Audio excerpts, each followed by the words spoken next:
Bonjour peuple de Dieu et bonne fête de Noël.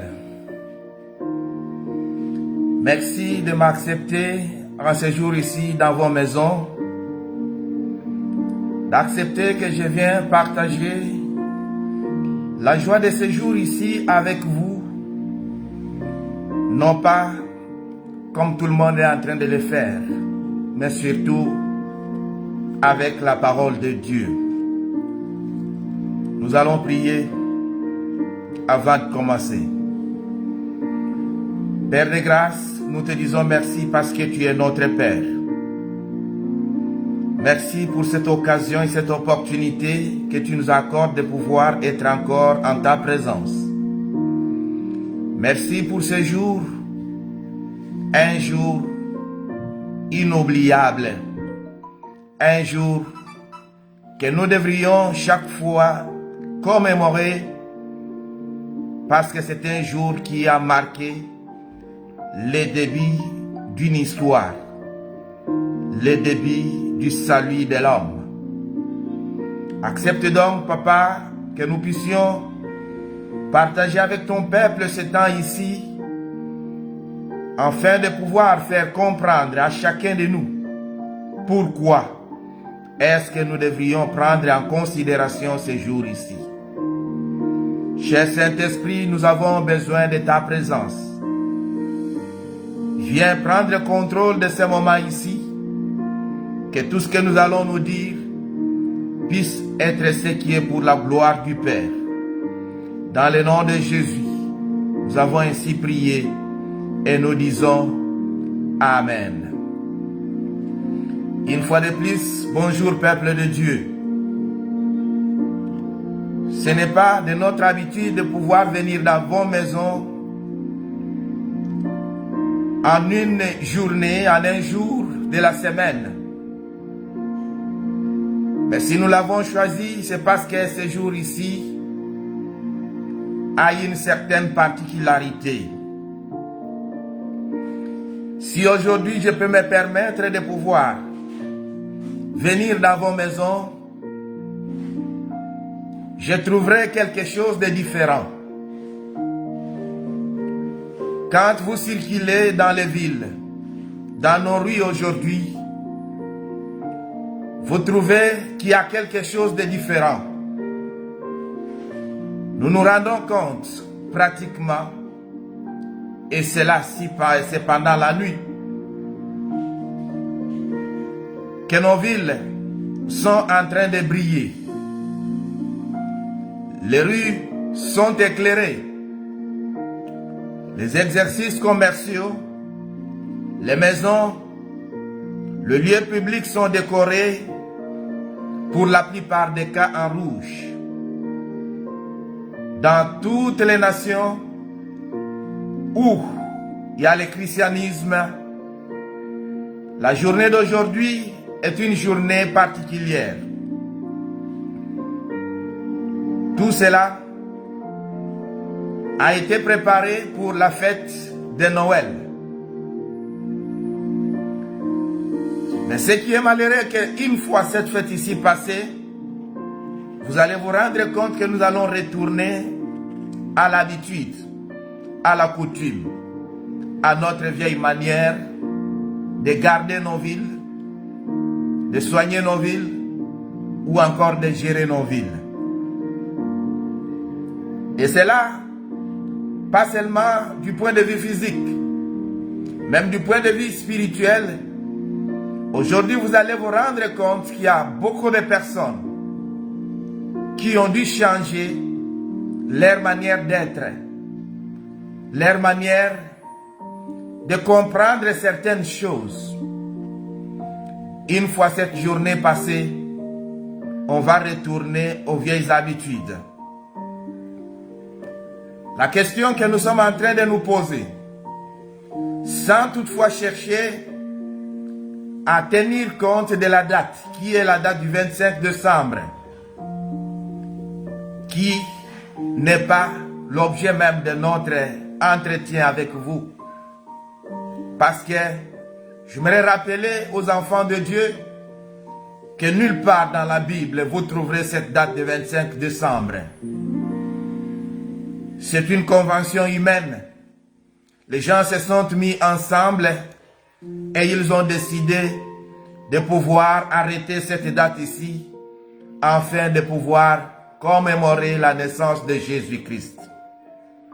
Mais ce qui nous intéresse, c'est beaucoup plus le sens de la fête qui est célébrée aujourd'hui dans le monde chrétien. J'étais en train de dire que la question que nous pouvons chercher à nous poser, c'est celle de chercher à savoir pourquoi Noël. Pourquoi Noël est la grande question que nous sommes en train de nous poser. La question à laquelle nous allons chercher en partie répondre. Parce que nous ne saurons pas donner toutes les réponses possibles à cette question-là. Et si nous pouvons arriver à trouver la réponse à la question pourquoi Noël, nous serons obligés à pouvoir aussi répondre à la question pour qui Noël.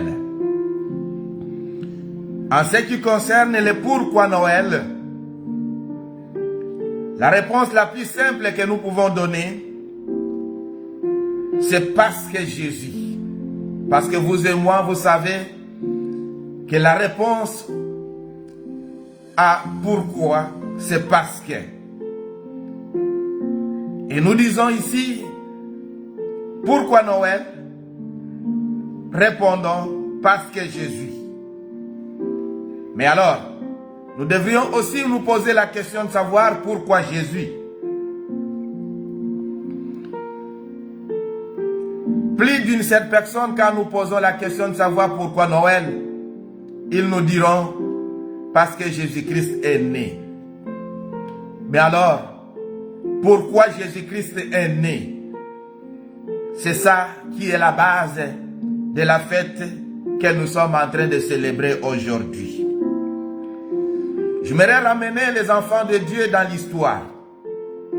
Retournons un tout petit peu dans Genèse, où vous savez que Dieu a créé l'homme à son image et à sa ressemblance. Et l'objectif de Dieu, quand il l'a créé, c'était que cet homme ici puisse vivre pour toujours auprès de lui.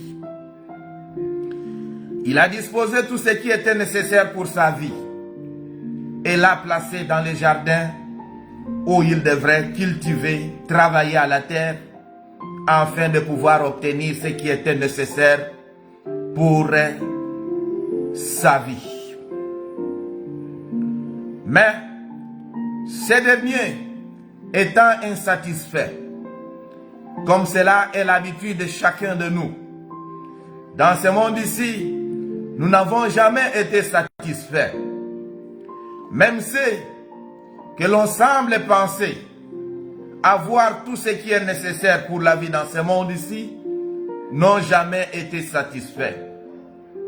Les milliardaires continuent à chercher encore des milliards afin de pouvoir satisfaire leurs besoins. Mais même quand ils les trouvent, ils ne sont jamais satisfaits. Vous pouvez désirer avoir aujourd'hui 1 million d'euros pour résoudre vos problèmes.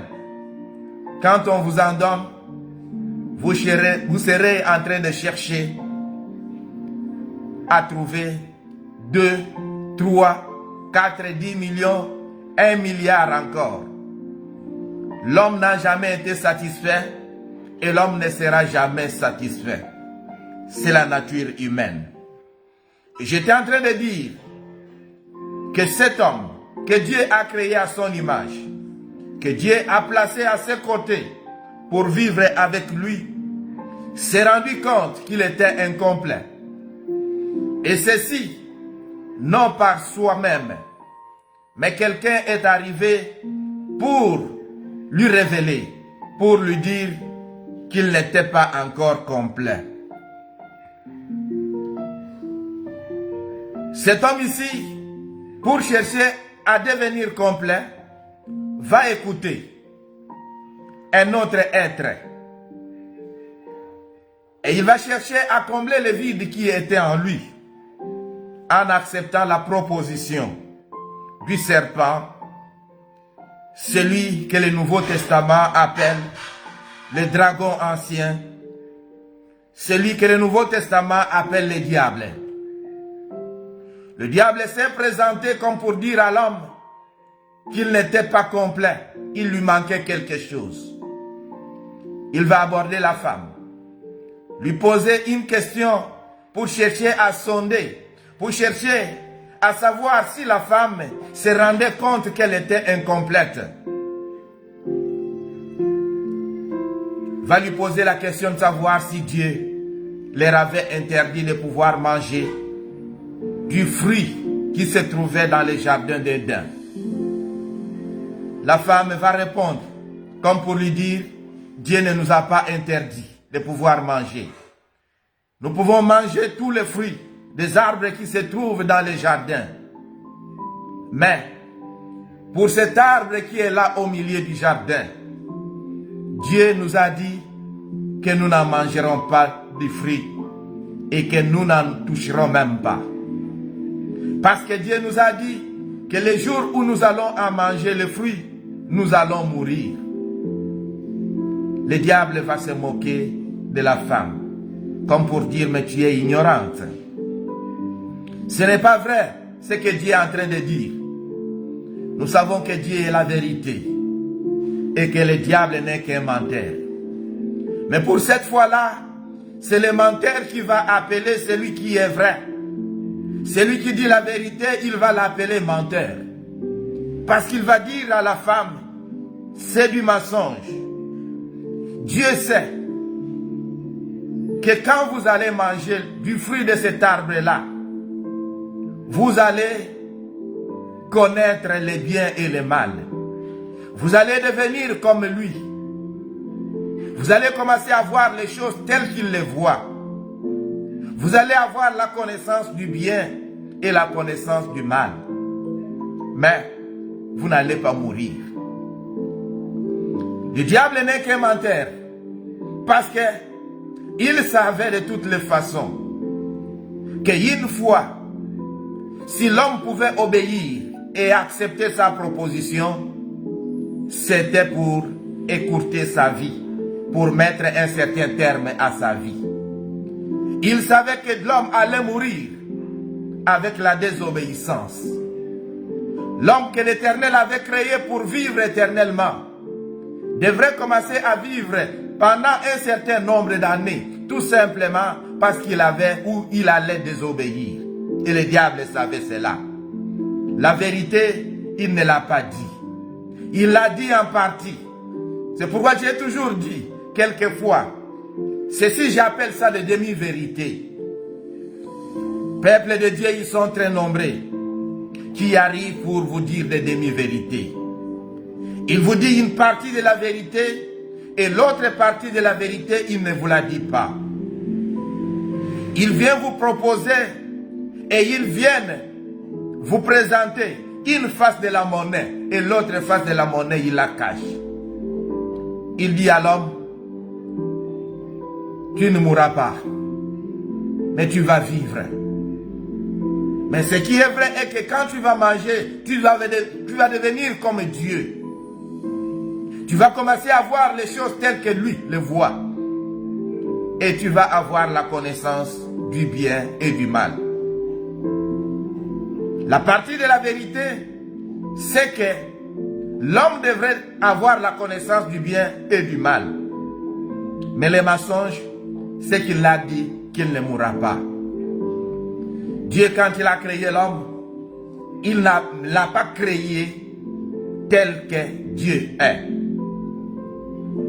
C'est-à-dire qu'il ne l'a pas créé avec toutes les facultés de Dieu. Dieu savait lui-même à quel moment il allait donner la connaissance du bien et du mal à l'homme. Mais Satan a précipité la chose. Et la femme, en entendant ce que le serpent était en train de lui dire, Elle a pris conscience. Elle s'est dit, mais cet homme ici est en train de dire vrai. Nous ne connaissons pas le bien, nous ne connaissons pas le mal. Et elle va accepter la proposition de Satan. En acceptant la proposition du serpent et en présentant les résultats de cette proposition, en faisant accepter à son mari les résultats de cette proposition, ils ont ainsi conclu une alliance avec le diable. En concluant une alliance avec le diable, ils se sont automatiquement séparés de Dieu. Ils se sont détachés de Dieu. Ils ont détruit, ils ont résilié l'alliance qu'ils avaient avec Dieu. Ils étaient devenus maintenant autres personnes que celles que Dieu avait créées. Et en concluant cette alliance-là, ils ont décrété la guerre contre Dieu. Ils ont désobéi à Dieu en s'alliant à Satan. Et s'étant alliés à Satan, qui était l'ennemi de Dieu, ils sont devenus automatiquement eux aussi les ennemis de Dieu. Et nous savons que Satan est là pour faire la guerre à Dieu. Et l'homme s'est associé à Satan afin de pouvoir faire la guerre à Dieu. Donc nous sommes en train de voir, quand j'étais en train de dire que l'homme était incomplet, et celui qui est venu lui rappeler qu'il était incomplet, c'était le diable, le rebelle, l'ennemi de Dieu. Combien de fois les personnes sont venues auprès de vous pour vous dire que si vous êtes en train de souffrir, c'est tout simplement parce qu'il vous manque quelque chose. Combien de fois les gens viennent vous dire que si vous manquez du travail, c'est tout simplement parce que vous manquez quelque chose. Combien de fois les gens viennent vous dire que si vous manquez du mariage, vous manquez des enfants dans votre mariage, c'est parce qu'il vous manque quelque chose. C'est parce que vous êtes incomplet. Et quand ils viennent vous dire que vous êtes incomplet, ils ne manquent pas à vous proposer de pouvoir conclure une alliance avec le diable afin de pouvoir obtenir ce que vous avez besoin. Ici, le besoin de l'homme, c'était la connaissance du bien et du mal. Je ne sais pas ton besoin qui est en train de t'exposer, qui est en train de faire que l'ennemi de Dieu vienne te proposer de pouvoir entrer dans telle ou telle autre loge afin de pouvoir obtenir ce que tu as besoin.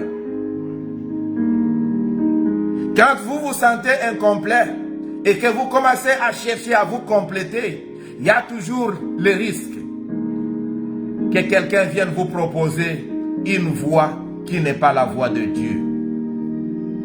Combien de serviteurs se sont sentis incomplets, à qui le diable est venu proposer de pouvoir entrer dans tel ou tel autre rang afin de pouvoir être capable d'opérer les miracles, d'attirer les foules.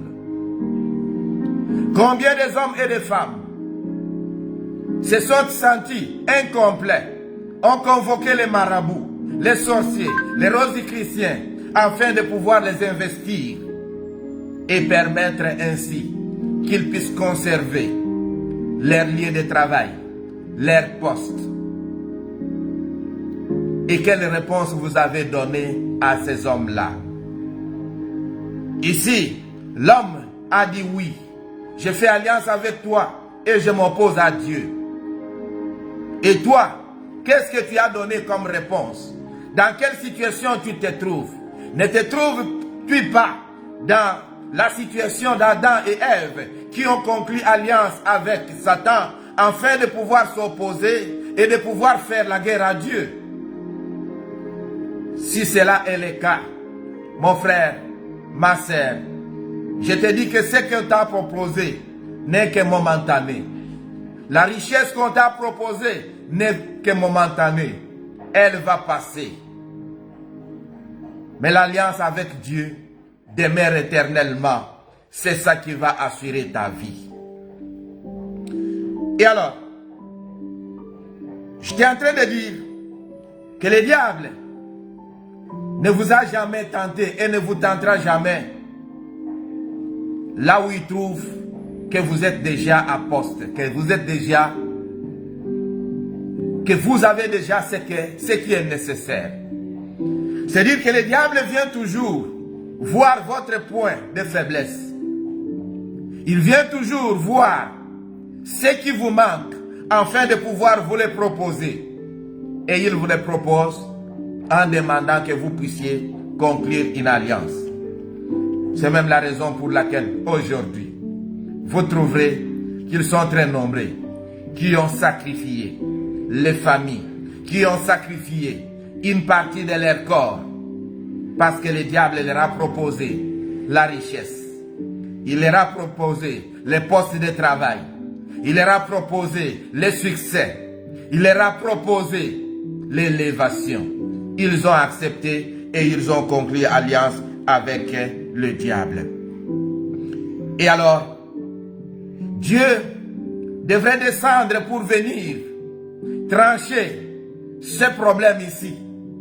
Parce que Dieu s'est rendu compte que l'homme a désobéi. Que l'homme s'est attaché au diable afin de pouvoir lui faire la guerre. Et Dieu va descendre dans les jardins. Comme d'habitude, il vient pour chercher l'homme.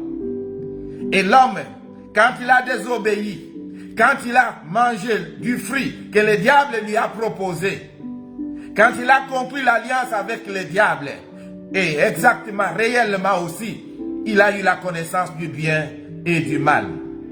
Il s'est rendu compte qu'il était nu. Il ne pouvait pas regarder sa femme en face. La femme ne pouvait pas regarder son mari en face. Et ils sont allés se cacher. Ils ont pris des feuilles qu'ils se sont cousues afin de pouvoir se couvrir. Et quand ils ont entendu les pas de Dieu dans les jardins, ceux-ci sont allés se cacher.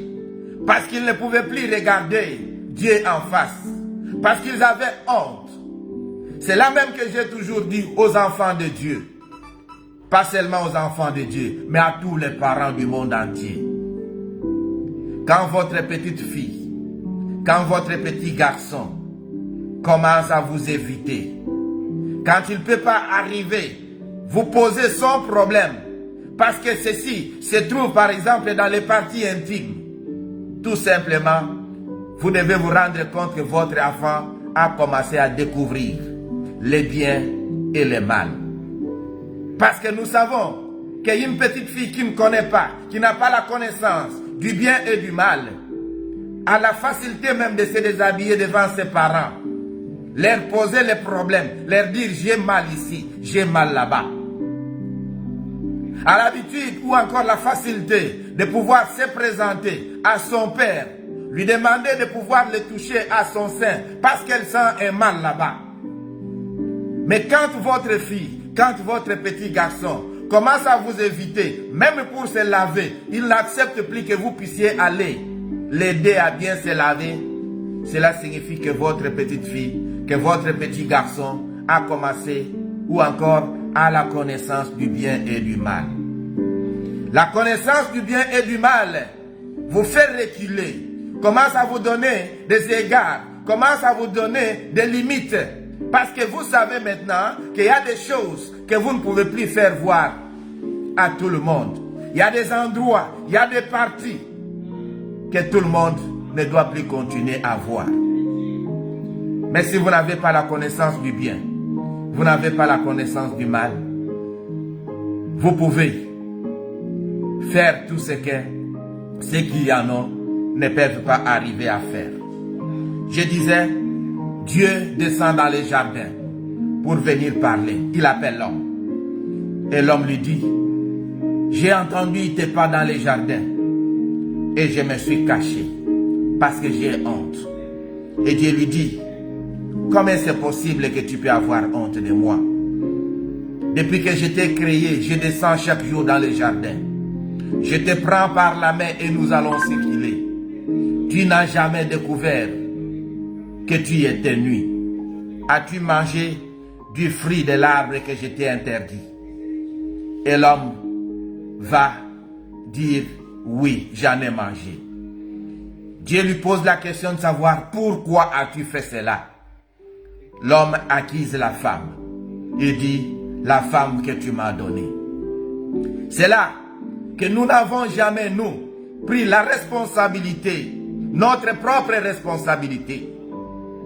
Peuple de Dieu, devant les situations difficiles, au lieu de commencer à regarder à gauche et à droite, au lieu de commencer à regarder aux oncles, aux parents, à l'entourage, pour chercher la raison, commencez d'abord par vous poser la question de savoir quelle est ma part de responsabilité dans la situation que je suis en train de passer.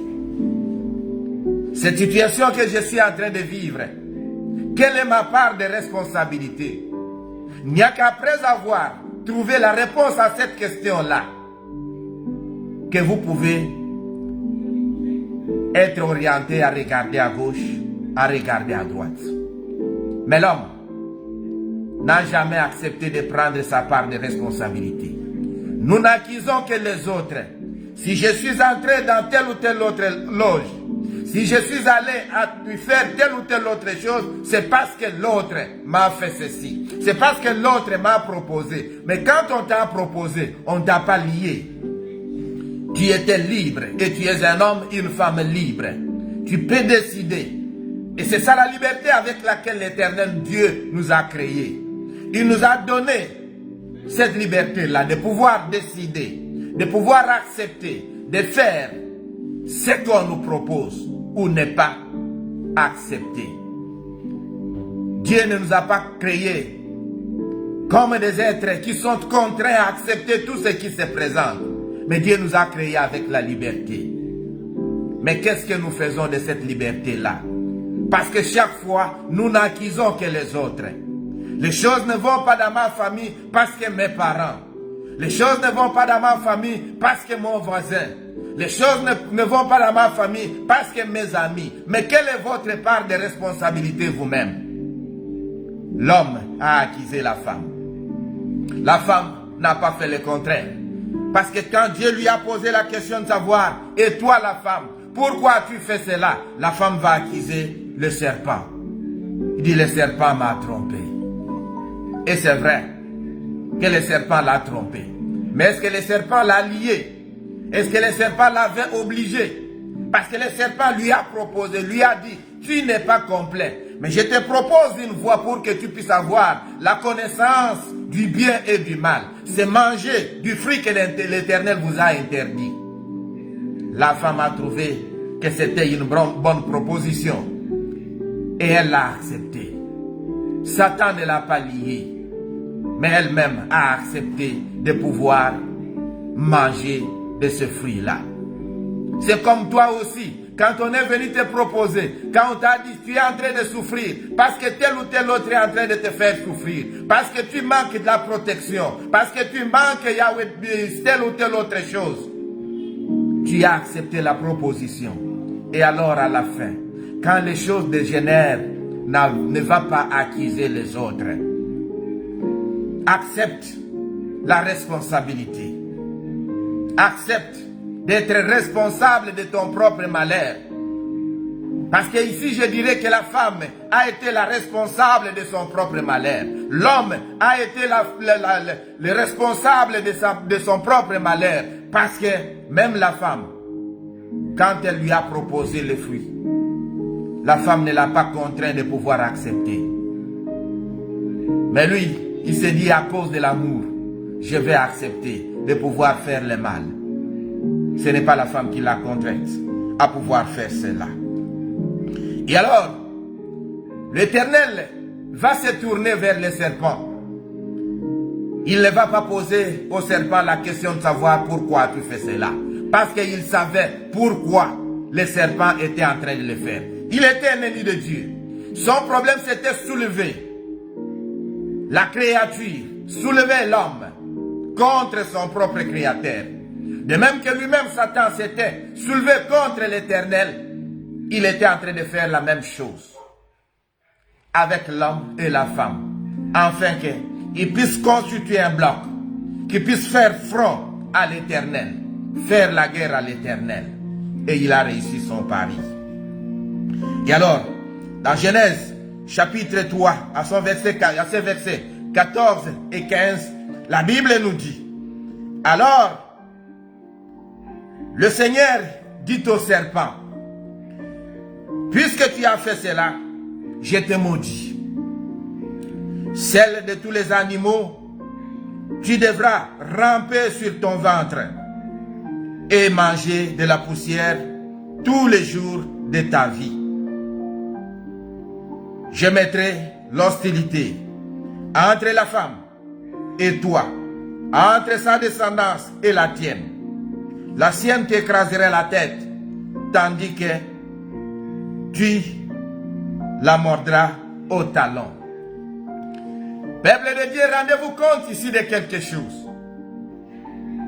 J'étais en train de dire que au diable, l'Éternel n'a pas posé la question, mais il a seulement prononcé la sanction. C'est vrai qu'à l'homme et à la femme, il a prononcé aussi des sanctions. Parce qu'à la femme, il dit, puisque tu as fait cela, tu seras désormais soumise à ton mari. La soumission à son mari, c'est une institution de Dieu. C'est une sanction que l'Éternel a infligée à la femme. Les douleurs de l'enfantement qui devraient augmenter. Et la sanction que l'Éternel a infligée à la femme à cause de sa désobéissance. Aujourd'hui, la femme pense que la soumission est l'esclavagisme. La soumission n'est pas l'esclavagisme, mais c'est une loi de la nature. Vous avez demandé l'émancipation. Les hommes en ont donné, parce que ce n'est pas vous qui avez obtenu. Vous avez demandé l'émancipation aux hommes, et les hommes vous ont donné l'émancipation. Cela n'exclut pas que vous puissiez continuer à vous soumettre à vos maris, parce que Dieu l'a dit. Et d'ailleurs, la soumission n'a jamais été de l'esclavagisme. La soumission fait partie de l'amour. Si vous aimez, vous devez vous soumettre. N'allez pas confondre les choses. Si vous aimez, vous devez vous soumettre. Mais si vous n'aimez pas, vous n'allez pas vous soumettre. Dieu va se tourner vers l'homme et va lui dire, puisque toi aussi tu as fait cela, je maudis la terre. Et ici, retenez-les bien. Dieu n'a pas maudit la femme. Dieu n'a pas maudit l'homme. Mais à la place de l'homme, Dieu a maudit la terre. Parce que quand Dieu a créé la terre, il a donné la facilité.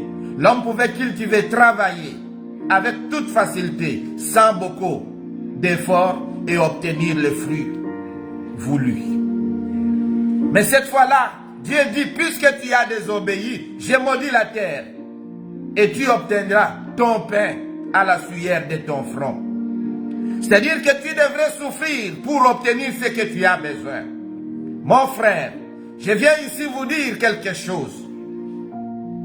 L'argent facile n'est pas l'argent béni. L'argent facile n'est pas l'argent qui peut vous réjouir. L'argent facile, c'est l'argent qui peut provenir si facilement d'une source qui n'est pas une source qui vient de l'Éternel. Nous avons été appelés à souffrir. Nous devrions souffrir, nous devrions suer pour obtenir ce que nous avons besoin. C'est pourquoi je vais demander à nos sœurs de ne pas accepter un mari qui vous amène l'argent facile. Votre mari doit suer pour trouver l'argent qu'il va vous amener à la maison. Et l'argent facile ne peut venir que du diable. Dieu a permis ou a demandé que nous puissions souffrir parce que nous avions désobéi. Et pourquoi est-ce qu'aujourd'hui nous ne pouvons pas accepter de pouvoir suer?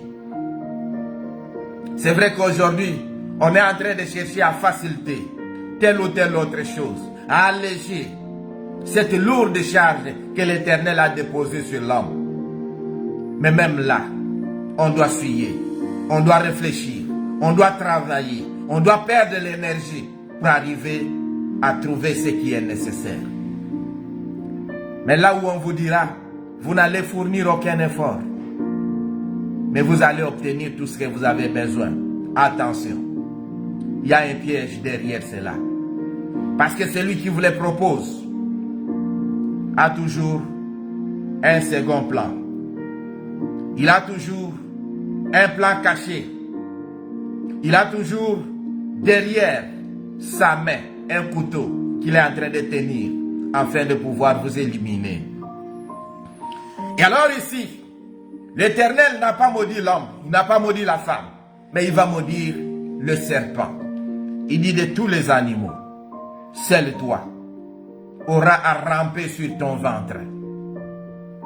Seul le serpent rampe sur son ventre et il devrait manger de la poussière toute sa vie. Aujourd'hui, nous voyons les serpents qui mangent de la chair, les serpents qui mangent ceci, qui mangent cela. Mais quand Dieu l'a maudit, la nourriture qu'il a donnée, c'était la poussière.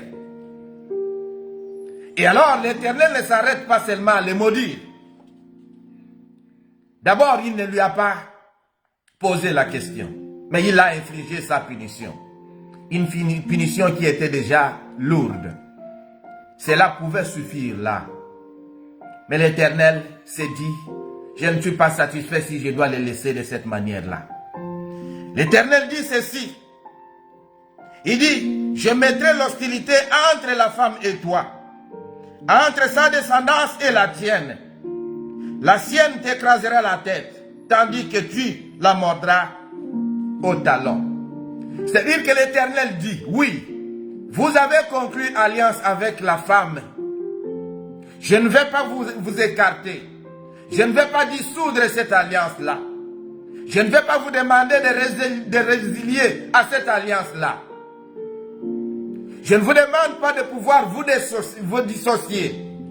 Je vous laisse ensemble. Mais, entre vous deux, je mets une hostilité. Peuple de Dieu, quand nous désobéissons à la parole de Dieu, quand nous désobéissons à Dieu, quand nous nous écartons de Dieu, Dieu ne nous éloigne pas de nos ennemis. Il nous laisse vivre au milieu de nos ennemis. Mais Dieu crée une hostilité entre nous et nos ennemis. Il dit, allez souffrir.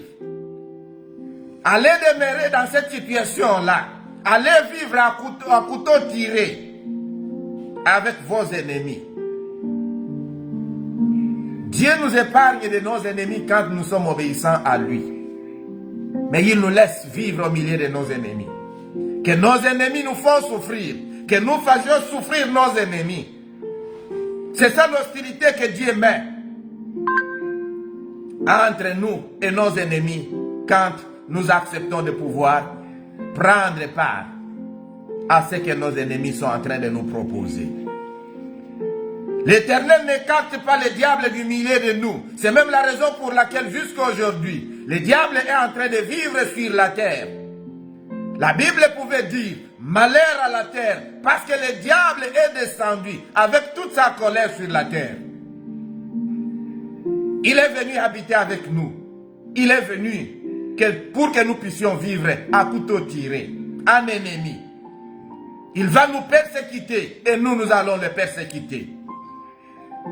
C'est l'hostilité que l'Éternel a mis entre le serpent et la femme. Et de ce qui est de la descendance, l'Éternel dit, la descendance de la femme t'écrasera la tête et toi tu le mordras au talon. C'est-à-dire que l'Éternel a déclenché le combat spirituel, le combat entre nous et le diable. Il ne nous éloigne pas l'un de l'autre, mais il nous oppose. C'est ça la stratégie que Dieu a trouvée. Il nous a opposés les uns contre les autres. nous contre ceux avec qui nous avons fait alliance. C'est même la raison pour laquelle vous trouvez que les gens du même groupe s'opposent toujours. Les maîtres s'opposent à ses adeptes. Ils ne peuvent jamais se mettre d'accord. Ils ne peuvent jamais vivre en paix. Parce que la paix, on peut la trouver qu'auprès de l'Éternel. Ils nous opposent avec le diable. Mais l'Éternel dit quelque chose.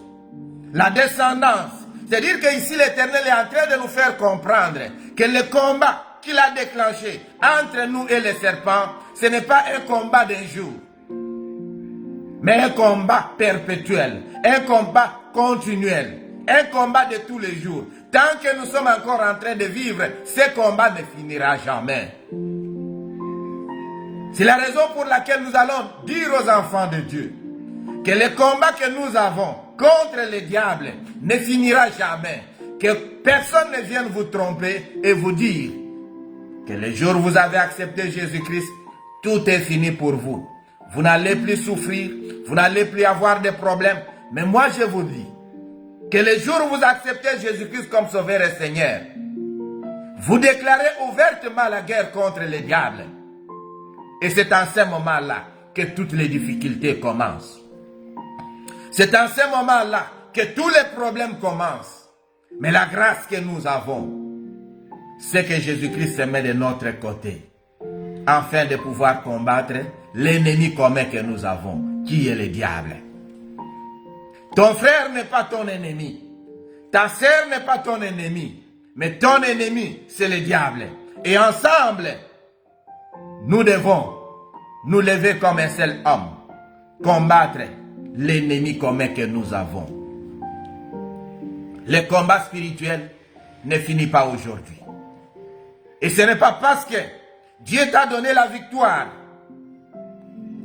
à une bataille que tu vas penser que le combat est fini. Le combat continuera jusqu'au jour où Jésus-Christ va nous mettre à ses côtés. Jusqu'au jour où Jésus-Christ va lier Satan pour de bon. Quand il va rester enfermé et qu'il ne sortira pas, c'est en ce moment-là que le combat n'aura plus lié. Mais plus loin, l'Éternel notre Dieu, qui est le Dieu de miséricorde, se rend compte qu'il y a quelque chose qu'il devrait faire. La Bible nous dit, au verset 22 et 23, de Genèse 3, la Bible dit ceci, puis il se dit, voilà que l'homme est devenu comme un Dieu, pour ce qui est de savoir ce qui est bon ou mauvais. C'est-à-dire qu'ici même Dieu affirme, j'étais en train de dire que la vérité que Satan avait dit n'était qu'une demi-vérité. Parce qu'il a caché l'autre partie de la vérité. Il lui a dit qu'il devrait avoir la connaissance. Il devrait devenir comme Dieu, comme un Dieu. Et Dieu lui-même ici affirme que voici que l'homme est devenu comme un Dieu. Pour ce qui est de savoir ce qui est bon ou mauvais. Mais il y a une autre partie, l'autre face de la monnaie, que le diable avait caché à l'homme, que Dieu va révéler dans ce passage ici. Dieu va dire, il faut l'empêcher maintenant d'atteindre aussi l'arbre de la vie. C'est-à-dire que dans le jardin, il n'y avait pas seulement que l'arbre de la connaissance du bien et du mal, mais il y avait aussi l'arbre de la vie, que le diable a caché. Parce que le diable savait que maintenant que l'homme a la connaissance du bien et du mal, comme lui le diable a la connaissance du bien et du mal, si moi je lui montre l'arbre de la vie, il va vivre éternellement. Et pourtant pour moi, le verdict est déjà tombé. À un certain moment, l'Éternel va m'arrêter. C'est-à-dire que l'homme va continuer à vivre éternellement. Il sera comme un Dieu et il va vivre éternellement. Il faudrait qu'avec son péché, la mort puisse entrer dans le monde. Et alors, pour faire cela, je dois lui cacher l'arbre de la vie. Et alors l'Éternel dit, s'il a mangé le fruit, il vivrait indéfiniment. Le Seigneur Dieu renvoya donc l'homme du jardin d'Éden pour qu'il aille cultiver le sol dont il avait été tiré. Peuple de Dieu, voilà combien est-ce que le choix de l'homme est toujours un mauvais choix. L'homme a choisi la connaissance, mais il a laissé à ses côtés la vie. Il a écouté le diable, mais il ne lui a pas posé la question de savoir qu'est-ce que je ferai et pendant combien de temps je vais utiliser cette connaissance-là du bien et du mal. Aujourd'hui, nous sommes en train de vivre ce que nous sommes en train de vivre. L'homme préfère la connaissance à la vie. Ils sont très nombreux qui ont choisi la connaissance. Pour eux, l'importance qu'on dise qu'il est un génie. L'importance qu'on dise qu'il est un grand. À cause de la connaissance, nous avons sacrifié des vies. D'une manière ou d'une autre. Nous choisissons plus, nous privilégions la connaissance et nous mettons de côté la vie. À cause de connaissance, nous avons sacrifié des vies humaines. Allez voir la plupart de ceux qui sont grands, la plupart de ces grands savants, la plupart de ces grands géants du monde, la plupart de ceux qui ont la connaissance, qui sont exaltés à cause de leur connaissance. Allez voir dans leur maison combien d'enfants hébétés on trouve là-bas. Allez voir dans leur maison combien de femmes, combien d'enfants ont été sacrifiés à cause de la connaissance. L'homme choisit la connaissance, mais il laisse de côté la vie. Et l'Éternel veut empêcher l'homme à pouvoir vivre éternellement dans la désobéissance. Vivre éternellement dans les combats contre le diable. Et il se dit, je vais l'empêcher à toucher à l'arbre de la vie. Qu'il ne mange pas le fruit de cet arbre-là. Et l'Éternel va chasser l'homme du jardin, afin de pouvoir aller cultiver la terre de laquelle il a été tiré. La Bible ne dit pas ici que l'homme est devenu Dieu, mais il est devenu comme un Dieu. Parce que premièrement, l'homme a été tiré de la terre et il finira à retourner dans la terre. Mais Dieu est spirituel. Dieu n'a pas été tiré de la terre. Et l'homme ne pouvait pas être Dieu. Qu'est-ce que toi tu choisis? Si eux ont choisi la connaissance et ils ont laissé de côté la vie, toi qu'est-ce que tu as choisi? Regarde-toi, examine-toi, fais un examen de toi-même et réponds à la question, qu'as-tu choisi? Est-ce la connaissance ou la vie? Et donc j'aimerais ici dire au peuple de Dieu, pour revenir à notre thème, pourquoi Noël? J'avais dit parce que Jésus. Et ce Jésus-là devrait naître pour que Noël puisse avoir son sens. Pour que Noël existe, il avait fallu que Jésus-Christ naisse. Et la naissance de Jésus-Christ est donc la réalisation de la promesse que Dieu avait faite quand il était en train de sanctionner les différents acteurs de cette rébellion. Quand il a sanctionné la femme, sanctionné l'homme, sanctionné le diable, il avait promis, il avait déjà mis l'hostilité, mais il avait promis que la descendance de la femme puisse écraser la tête du serpent et que le serpent puisse continuer à mordre cette descendance-là au talon. Donc au verset 15 du chapitre 3 de Genèse, cette promesse était là. Et Dieu a permis que Jésus-Christ puisse naître dans ce monde ici, afin que cette promesse-là puisse se réaliser. Parce qu'il avait fallu que celui qui avait la capacité d'écraser définitivement le diable, le serpent à la tête, puisse naître. Et Jésus-Christ est venu dans ce monde ici, afin de pouvoir écraser le diable. Et Jésus-Christ a été mordu au talon. On l'a amené sur la croix. On l'a amené sur la croix, afin qu'il puisse souffrir, qu'il puisse mourir sur la croix, à cause de toi, à cause de moi. J'aimerais donc dire que la fête que nous sommes en train de célébrer aujourd'hui, c'est une réponse. Nous célébrons la réponse de Dieu au problème de l'homme. La situation d'esclavagisme que nous étions en train de vivre, à un certain moment, devrait avoir fin. Elle devrait terminer, cette situation-là. Mais ce n'est pas celui qui était associé au diable qui pouvait la terminer. Il avait fallu un homme différent de celui qui avait conclu l'alliance. Et cet homme-là, c'est Jésus-Christ. Le jour de sa naissance, c'est un grand jour pour nous les peuples.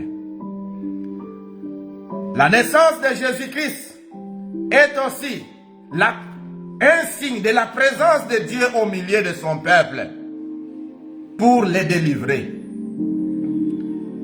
Quand nous lisons Ésaïe chapitre 7, du 1er au 14e verset, vous allez trouver là la situation du peuple de Juda. Parce que vous savez que quand Israël s'est divisé, Juda est resté, la maison de David est restée.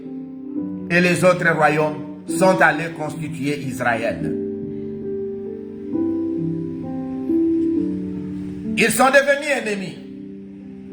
Mais de l'autre côté, il y avait un autre ennemi, la Syrie, l'ennemi de Juda. Les deux ennemis, à cause de leur objectif commun, qui était le Juda, détruire Juda, ils se sont alliés pour faire la guerre au royaume de Juda. Si j'aimerais souligner quelque chose, parfois vous vous étonnez de voir que deux qui étaient des ennemis puissent arriver à se mettre ensemble. Ils se mettent ensemble si tous deux, ils ont un même objectif. Quand vous avez, je vais aller dans un exemple aussi banal. Quand deux personnes sont ennemies en politique, elles sont ennemies. Elles se rejettent la faute l'un contre l'autre. Et qu'un jour vous trouvez que ces deux ici se mettent ensemble, cela signifie que ces deux ont trouvé un objectif commun. Ils ont un point commun et ils veulent atteindre cet objectif commun. C'est-à-dire que s'ils se mettent ensemble pour combattre un autre opposant, c'est tout simplement parce qu'ils ont trouvé que leur ennemi commun, c'est cet opposant-là. N'allez pas vous étonner de voir quelqu'un qui était à l'opposition s'allier à celui qui était au pouvoir pour combattre le peuple. Cela signifie qu'ils ont trouvé, si celui qui était au pouvoir était l'ennemi du peuple et que le peuple ne l'acceptait pas, lui était dans l'opposition et n'acceptait pas ce que cet homme-là était en train de faire. Les jours où ils se mettent ensemble, c'est-à-dire que tous deux, ils ont trouvé que l'ennemi commun, c'est le peuple. Et ils acceptent de combattre le peuple en s'alliant. Les alliances se font toujours avec un objectif. Si on a un point commun, on a un ennemi commun à combattre, en ce moment-là, on conclut des alliances.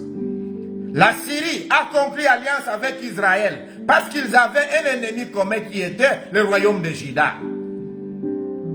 Et on vient annoncer au roi de Juda que Israël et Syrie se sont mis ensemble pour venir attaquer. Le roi de Juda est troublé paniquer. J'aimerais demander aux enfants de Dieu qu'à l'écoute des mauvaises nouvelles, ne paniquez pas. Gardez votre calme. Allez dans la présence de l'Éternel. L'Éternel vous dira comment est-ce que vous pouvez vous en sortir. Le roi a paniqué, mais l'Éternel, dans sa miséricorde, dit: je vais répondre aux problèmes de ses enfants ici. Et il va envoyer les prophètes venir dire au roi de Juda, au verset 4 d'Ésaïe chapitre 7. Attention, garde ton calme. N'aie pas peur et ne te laisse pas intimider par la brûlante colère de Récin, le Syrien, et du fils de Remalia. Les deux rois ici, l'Éternel est en train de dire au roi de Juda de ne pas avoir peur, de ne pas se laisser intimider. Mon frère, ma soeur, je suis en train de vous dire la même chose aujourd'hui. Ne vous laissez pas intimider par vos ennemis. Gardez votre calme. Regardez à celui qui a la solution à votre problème. C'est celui pour qui nous sommes en train de célébrer aujourd'hui la naissance. Il n'est pas né aujourd'hui.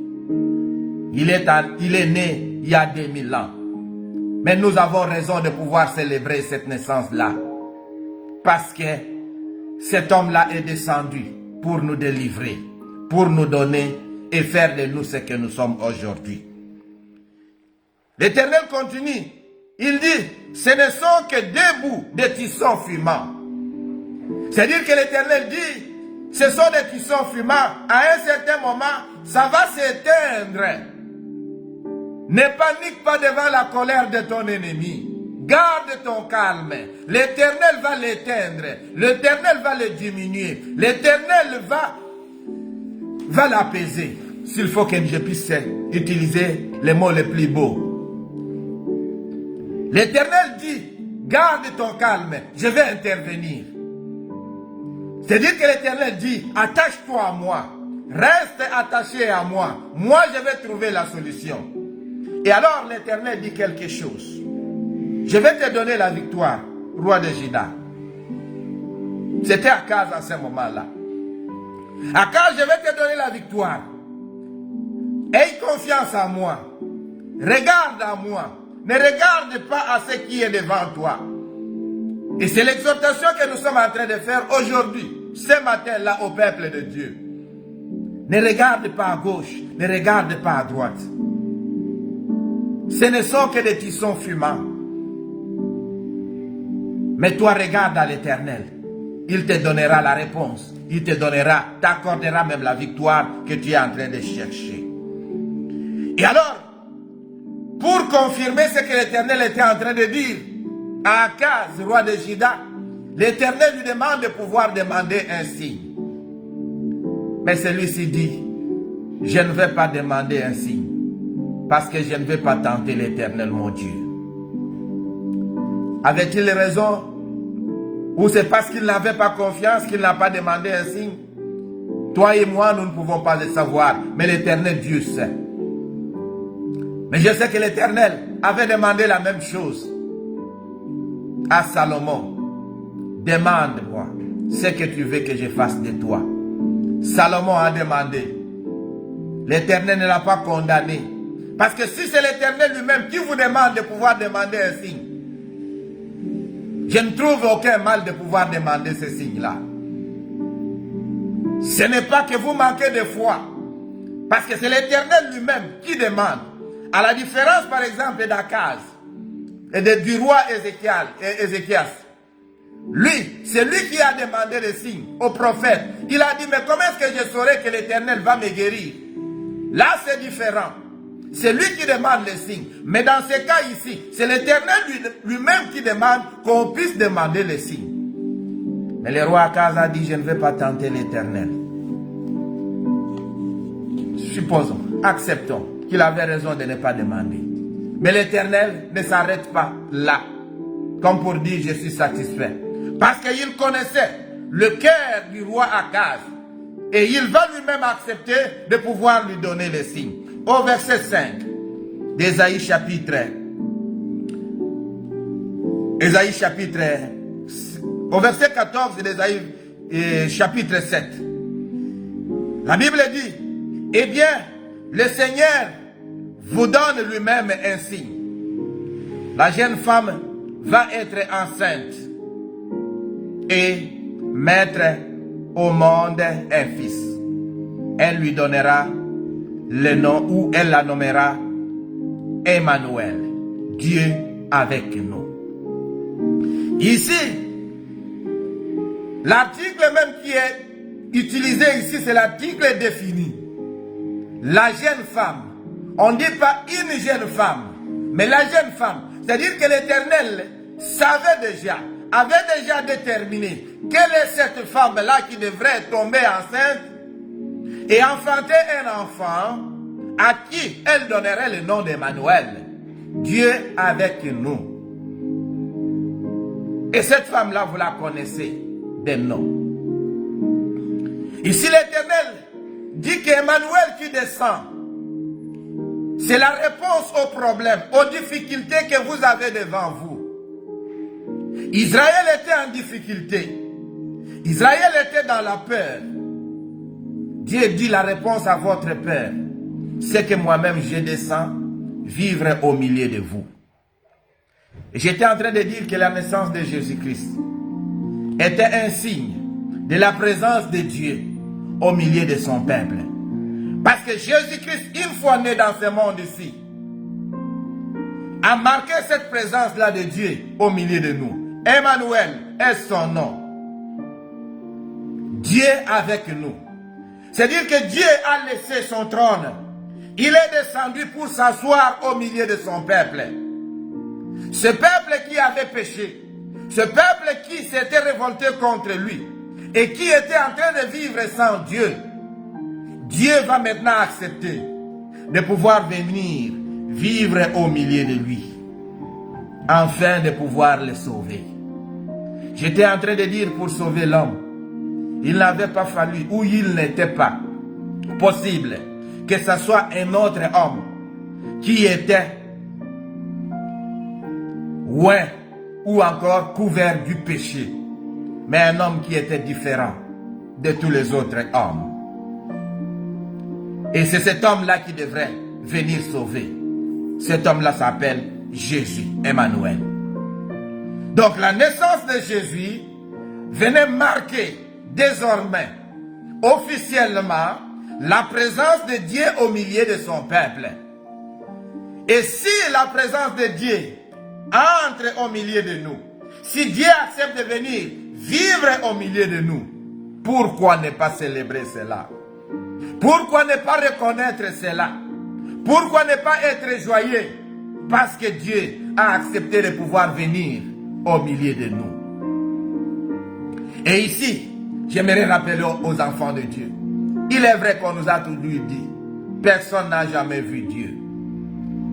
Mais j'aimerais rappeler aux enfants de Dieu que ceux qui ont vu Jésus-Christ, ceux qui ont vu Emmanuel, ont vu Dieu. Lui-même était en train de dire même à ses disciples, vous demandez où est le Père, quel est le chemin. Je suis au milieu de vous depuis tout ce temps. Vous n'avez même pas encore compris. Comme pour le dire, celui que vous êtes en train de chercher, c'est celui que vous voyez en face de vous. Dieu avec nous.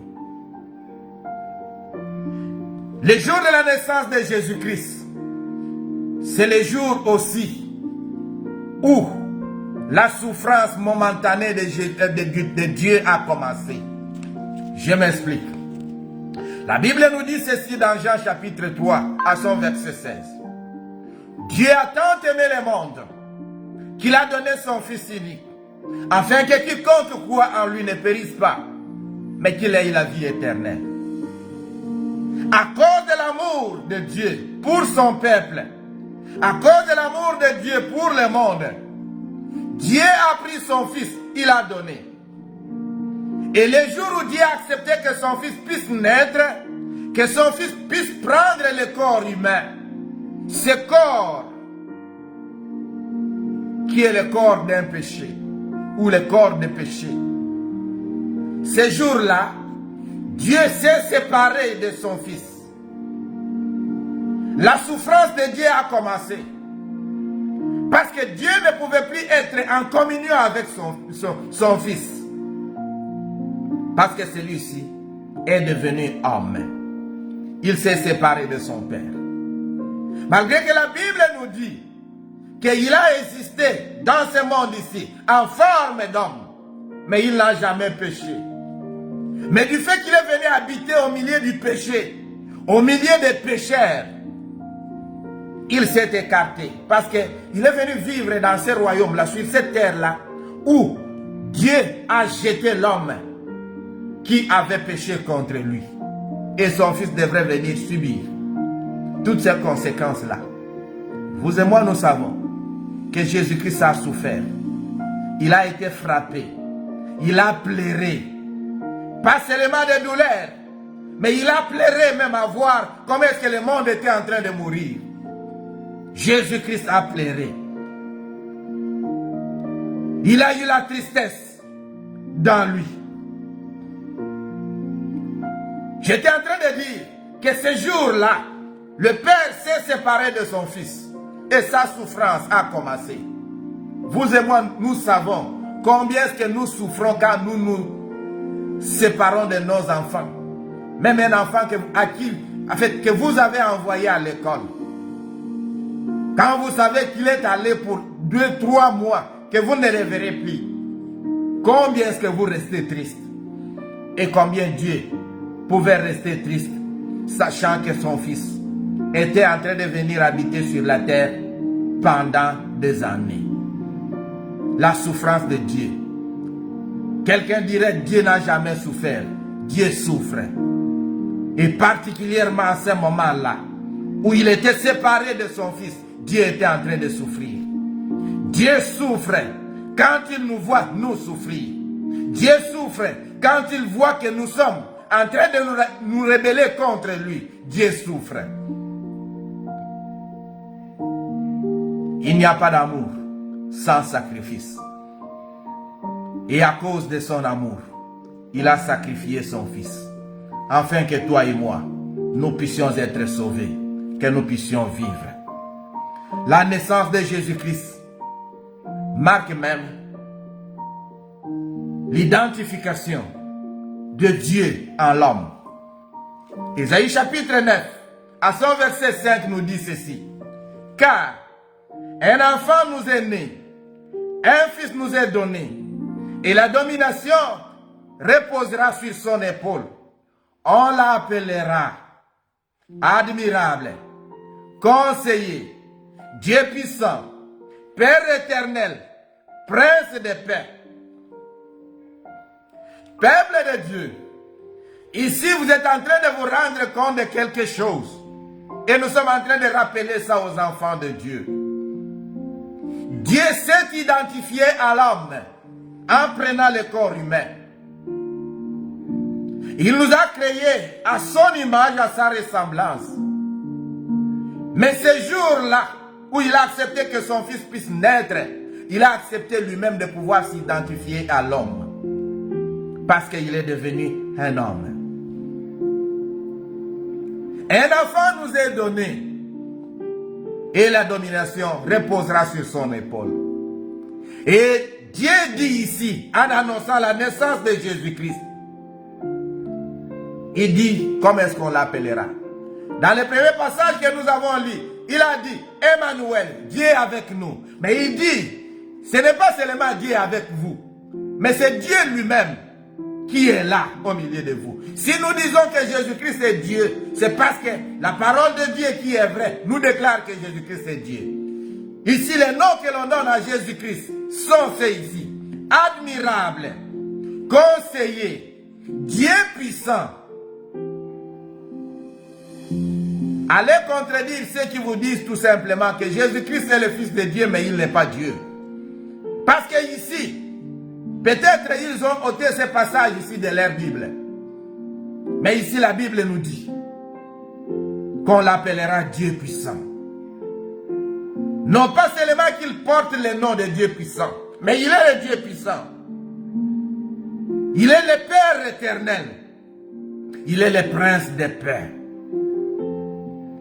C'est-à-dire que la naissance de ce Prince de paix, la naissance de ce Dieu, vient marquer la réconciliation entre Dieu et les hommes. Dieu qui avait chassé l'homme du jardin, qui l'avait abandonné sur la terre, accepte lui-même de pouvoir se réconcilier. C'est-à-dire que Dieu lui-même accepte de venir vers nous. Et ici, je vais demander au peuple de Dieu de ne pas être orgueilleux quand vous avez la connaissance de Dieu. Ce n'est pas nous qui sommes allés chercher Dieu, mais c'est Dieu qui est venu nous chercher. Nous avons péché, il nous a chassés, lui-même est revenu pour nous chercher. Oh, quelle grâce! Quelle grâce! La naissance de Jésus-Christ marque le début de la réconciliation de l'homme avec son Dieu. Et quand ça marque la réconciliation de l'homme avec son Dieu, ça marque la fin de l'alliance que l'homme avait avec Satan. Parce que la Bible nous dit, nul ne peut servir deux maîtres. Vous accepterez l'un et vous abandonnerez l'autre. Et cela est étonnant que nous puissions être réconciliés avec Dieu et que nous puissions continuer encore à servir le diable. La fête de Noël, la naissance de Jésus-Christ, c'est la fête du salut, la fête de la vie. Jésus-Christ lui-même dit ceci dans Luc chapitre 19 à son verset 10. Car le Fils de l'homme est venu pour chercher et sauver ce qui était perdu. Jésus-Christ, parce que nous avons dit, pourquoi Noël? Parce que Jésus-Christ. Pourquoi Jésus-Christ? Parce que l'homme devrait être sauvé, il était perdu. Jésus-Christ devrait naître afin de pouvoir sauver cet homme-là. Lui-même l'a déclaré. Il a dit, je suis venu chercher et sauver ce qui était perdu. Toi et moi, nous étions perdus. Et Jésus-Christ est venu nous chercher et nous sauver. J'ai dit aussi que c'était la fête de la vie. Parce que quand nous avons accepté alliance avec le diable, nous avons perdu la vie. Parce que l'arbre de la vie, nous n'en avons pas touché les fruits. Nous n'en avons pas mangé les fruits. Nous avons perdu la vie. Et Jésus-Christ est rentré pour nous donner la vie. Il pourrait dire, dans Jean chapitre 10, à son verset 10, le voleur ne vient que pour dérober, égorger, détruire. Moi, je suis venu afin que les brebis aient la vie et qu'elle aille ou qu'elle soit dans l'abondance. La fête de Jésus-Christ, la naissance de Jésus-Christ marque la vie, le début de la vie et marque le début de l'abondance. Peuple de Dieu, tu es né pour l'abondance. En naissant de nouveau, tu es entré dans l'abondance. Et l'abondance, tu ne vas pas la chercher ailleurs. Tu ne peux la trouver qu'auprès de celui qui a apporté l'abondance. C'est Jésus-Christ. Vous savez que la naissance de Jésus-Christ marque aussi quelque chose d'autre. C'est le jour où le Dieu invisible est devenu visible. Il était invisible. Nous ne pouvions pas le voir. Mais il est devenu visible. Les gens l'ont vu. Les gens l'ont touché. Les gens ont mangé avec lui. Dieu est devenu visible. C'est même le jour où la parole a cessé seulement d'être parole. Mais la parole est devenue matérielle. C'est même la raison pour laquelle Jean chapitre 1er verset 14 pouvait nous dire: et la parole a été faite chair. Elle a habité parmi nous, pleine de grâce et de vérité. Et nous avons contemplé sa gloire. Une gloire comme la gloire du Fils unique venu du Père. Au commencement était la parole était avec Dieu, la parole était Dieu. C'est ce que la Bible est en train de nous dire quand elle commence l'évangile selon Jean. Cette parole-là qui était Dieu est devenue matérielle. Cette parole-là qui était avec Dieu est devenue matérielle. Elle a habité parmi nous, pleine de grâce et de vérité. C'est-à-dire que j'ai dit la naissance de Jésus-Christ, c'est la transformation de la parole comme parole en parole comme Dieu, en parole comme matériel qui vient habiter au milieu de nous. Peuple de Dieu, qu'est-ce que je peux vous dire? J'aimerais ici dire que la fête de la naissance de Jésus-Christ est une fête chrétienne. Ce n'est pas pour les païens.